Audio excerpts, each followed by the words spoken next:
الشيطان الرجيم. بسم الله الرحمن الرحيم. باب قول الله ونضع الموازين القسط ليوم القيامة وأن أعمال بني آدم وقولهم يوزن. وقال مجاهد القسطاس العدل بالرومية، ويقال القسط مصدر المقسط وهو العادل، وأما القاسط فهو الجائر.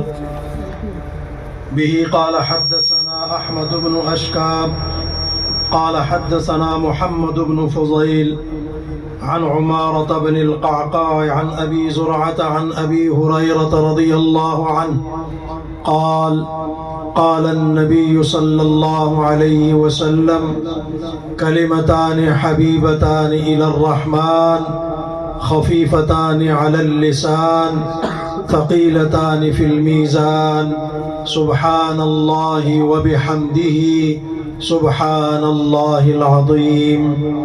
صدق الله مولانا العظيم وصدق رسوله النبي الكريم. شوق اور محبت سے درود شریف پڑھ لیں. اللہم صل علی سیدنا و مولانا محمد وعلى آل سيدنا ومولانا محمد وبارك وسلم وصل عليه.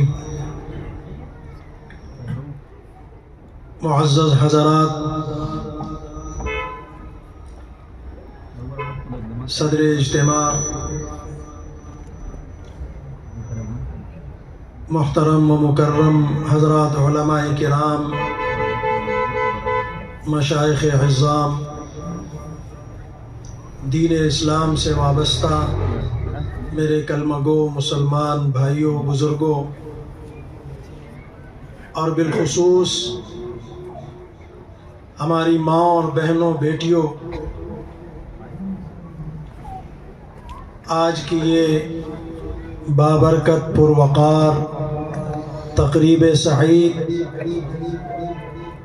ہماری ان خوش نصیب بیٹیوں کے اعزاز میں ہے جنہوں نے طویل عرصہ اللہ جل جلالہ کے دین کو سیکھا، نورانی قاعدے کے الف سے شروع کیا،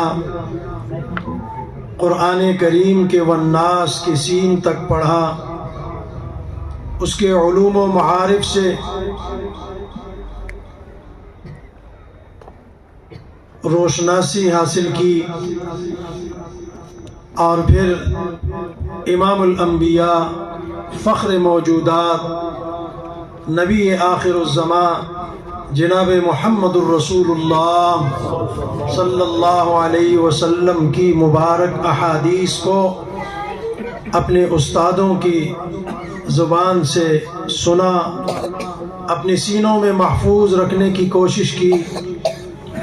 یہ طویل دورانیہ تعلیم کا اپنے اختتام کی طرف جا رہا ہے، اور ان خوش نصیب قوم کی بیٹیوں کے اعزاز میں آج کی یہ بابرکت پروقار تقریب منعقد ہو رہی ہے. دین اسلام اللہ تعالیٰ کی تمام نعمتوں میں سب سے بڑی نعمت ہے، اور اس دین کے بقا کے لیے، اس کے تحفظ کے لیے، اس کی اشاعت کے لیے اللہ جل جلالہ نے ہمارے اساتذہ پیدا کیے، علماء پیدا کیے، محدثین، مفسرین پیدا کیے، قرآن کریم کے قراء اور حفاظ کرام پیدا کیے، مبلغین پیدا کیے. دین کے ہر شعبے میں اس دین کے احیاء کے لیے، انسانیت کی فلاح اور بہبود کے لیے اللہ جل جلالہ نے اپنے فضل سے رجال کار، کام کے لوگ پیدا کیے، اور یہ سارے کے سارے مدارس دینیہ نے آپ کو تحفے میں دیے. آج اگر ہمارے گھروں میں، ہمارے معاشرے میں، ہمارے اداروں میں، ہمارے بازاروں میں دین اسلام باقی ہے، مسلمانیت باقی ہے، محمدیت باقی ہے، تو یہ ان مدارس کا اس معاشرے پر، اس قوم پر، اس دھرتی پر بہت بڑا احسان ہے۔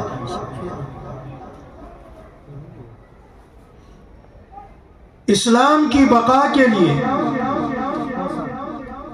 مسلمانوں کی بقا کے لیے، جس طرح کائنات کی بقا کے لیے اسلام ضروری ہے،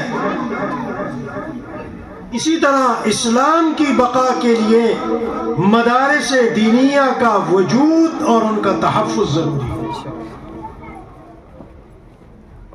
اگر مدرسہ نہ ہوتا تو میرے بچے کو قرآن کریم حفظ کرانے کے لیے قاری بھی نہ ملتا۔